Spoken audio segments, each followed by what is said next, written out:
গুরুত্বপূর্ণ একটা খবর দর্শক, সেটি হচ্ছে জেনারেল ওয়াকারুজ্জামান সেনাপ্রধান তিনি সাক্ষাৎ করেছেন রাষ্ট্রপতি মোহাম্মদ শাহাবুদ্দিনের সঙ্গে এবং প্রধান উপদেষ্টা ডক্টর মোহাম্মদ ইউনূসের সঙ্গে। গতকালকে তিনি সাক্ষাৎ করেছেন প্রধান বিচারপতির সঙ্গে। এই সাক্ষাৎটা সাধারণ সাক্ষাৎ না, বিশেষ সাক্ষাৎ এবং বিশেষ একটি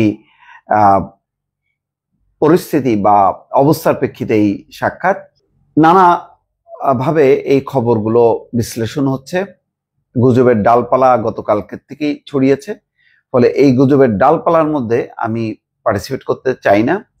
শুধু এটা বলতে চাই যে প্রধান বিচারপতি ডক্টর সৈয়দ রিফাত আহমেদের সঙ্গে সাক্ষাৎ করাটা সেনা প্রধানের, এটা কিন্তু স্বাভাবিক বিষয় না।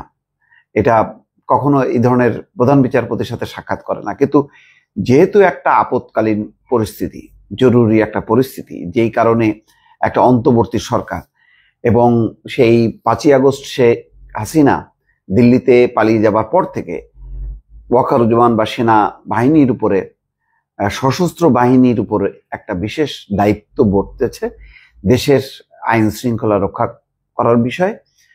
সেই কারণে দেখবেন যে সেনাবাহিনীও বিভিন্ন সময় নানা রকম স্টেটমেন্ট দিচ্ছে। এটা সবই দেশের স্বার্থে।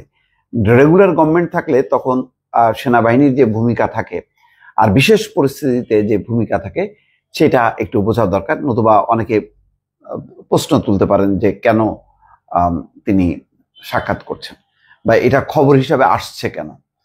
এটা সত্য যে তিনি চীন সফরে গিয়েছিলেন, তবে চীন সফরের বিষয়গুলি নিয়ে যে তিনি সংশ্লিষ্টদেরকে অবহিত করছেন বিষয়টা তা না।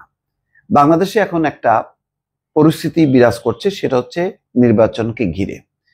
নির্বাচনের রোডম্যাপ হয়েছে, সময়সীমাও মোটামুটি নির্দিষ্ট, কিন্তু নানা রকম অস্থিরতা, নানা রকম নির্বাচনে একটা হলো যে যাদের পার্টিসিপেট করার কথা খুব উৎসাহের সাথে, তারা তেমন তাদের আগ্রহ নেই, বরং নানা রকম প্রস্তাবনা তারা সামনে নিয়ে আসছে। ফলে বিএনপি বাদে বাকি রাজনৈতিক দল, গুরুত্বপূর্ণ রাজনৈতিক দলগুলোর মধ্যে তেমন উৎসাহ উদ্দীপনা নেই। এটা নিয়ে একটা পরিস্থিতি তৈরি হয়েছে। অন্যদিকে জাতীয় পার্টিকে ঘিরে যে দোসর তাদেরকে নিষিদ্ধ করা, তাদের মধ্য দিয়ে আওয়ামী লীগ নির্বাচন করবে, এইরকম একটি ধোঁয়া তুলে সারা দেশে যে এই ধরনের পরিস্থিতি, প্রায় 6টা জেলায় ভাঙচুর, ঢাকায় আগুন দেয়া এবং সেনাবাহিনীর অ্যাকশনের উপর যে ব্লেম দেয়া হচ্ছে, এতে একটা পরিস্থিতি তৈরি হয়েছে। তাহলে ভবিষ্যতে যেই সামনে যে নির্বাচন, সেই নির্বাচনে কারা পার্টিসিপেট করবে? এখন যেটা বলা হচ্ছে যে ফেব্রুয়ারি নির্বাচন মানে কিন্তু এই দাবি পূরণ না হলে হবে না। অন্যদিকে আওয়ামী লীগ, জাতীয় পার্টি বা অন্য রাজনৈতিক দল, তাদের সহযোগী, তারা কি পার্টিসিপেট করতে পারবে নাকি তারা নিষিদ্ধ থাকবে? তাহলে যদি নিষিদ্ধ থাকে তার আন্তর্জাতিক ব্যাখ্যা কি, কি কারণে তাদেরকে পার্টিসিপেট করতে দেওয়া হচ্ছে না?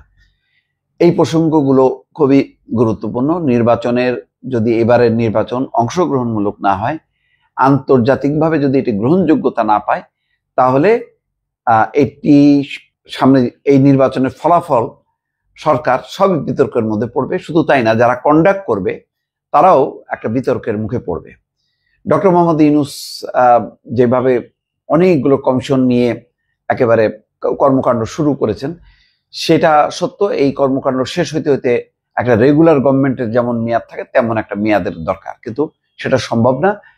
নির্বাচনটা যদি রেগুলার একটা গভর্নমেন্ট যদি দ্রুত না হয়, তাহলে আন্তর্জাতিক অঙ্গনে প্রশ্ন উঠবে যে বাংলাদেশে একটা নিয়ম মাফিক শাসনতান্ত্রিক সরকার নেই। ফলে একটা চাপের মধ্যে পড়বে। ডক্টর মোহাম্মদ ইউনূস ব্যক্তিগতভাবেও ক্ষতিগ্রস্ত হবেন। ফলে একটা আলোচনা যে নির্বাচনকালীন একটা সরকার, সেই সরকারটার একমাত্রই কাজ হচ্ছে নির্বাচনটা সম্পন্ন করা।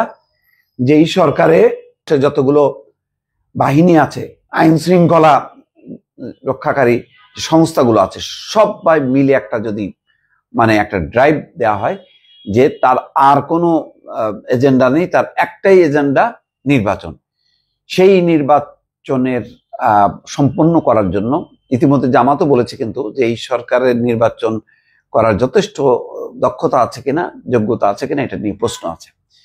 ফলে বিভিন্ন মহলও মনে করছেন যে দেশের যে বর্তমান আইন শৃঙ্খলা পরিস্থিতি এবং নানা শক্তির উত্থান ঘটেছে তৃণমূল পর্যায়ে, সেগুলোর কারণে শান্তিপূর্ণভাবে নির্বাচন সম্পন্ন করা যাবে না।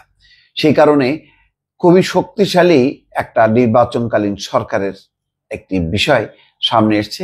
এটি নিয়ে হয়তো উচ্চ পর্যায়ে দৌড়ঝাঁপ চলছে। সেই কারণেই হয়তো এই সাক্ষাৎকার, যে প্রেসিডেন্টের সাথে সাক্ষাৎ, প্রধান উপদেষ্টার সাথে সাক্ষাৎ, এর আইনগত বৈধতা কি, সেই কারণে প্রধান বিচারপতির দ্বারস্থ হওয়া এমন একটি পর্ব সম্ভবত চলছে। এটি হচ্ছে মার্কেটে আলোচনা। তবে অনেকে হয়তো এটা বলার চেষ্টা করবেন যে জরুরি অবস্থা জারি হচ্ছে কিনা বা নেগেটিভ কোনো বিষয় কিনা। এখন পর্যন্ত যে মুভ চলছে সেটা ইতিবাচক। সেটা হচ্ছে একটা নির্বাচন এবং নির্বাচিত সরকার যে জরুরি, সেই বিষয়টা ত্বরান্বিত করার লক্ষ্যে সব তৎপরতা। এটা কোনোভাবেই এমন না যে এটা ডক্টর ইউনূসকে ক্ষমতা থেকে সরানো, তা না। ডক্টর ইউনূসের একটাই লক্ষ্য, একটা ভালো নির্বাচন। সেটা তাকে রেখেও হইতে পারে, অথবা তিনি বলতে পারেন যে আমি আমার অবস্থান থেকে বিচার এবং সংস্কারের এই পর্যায়ে আমি রেখেছি, বাকি কাজটা নির্বাচনকালীন সরকার করবে। এমন একটি বিষয় নিয়ে বেশ দৌড়ঝাঁপ চলছে। ধারণা করা হয় যে আগামী কয়েকদিনের মধ্যে তার একটা পরিষ্কার চিত্র দেশবাসী দেখতে পারবে। দর্শক ভালো থাকবেন, আল্লাহ হাফেজ।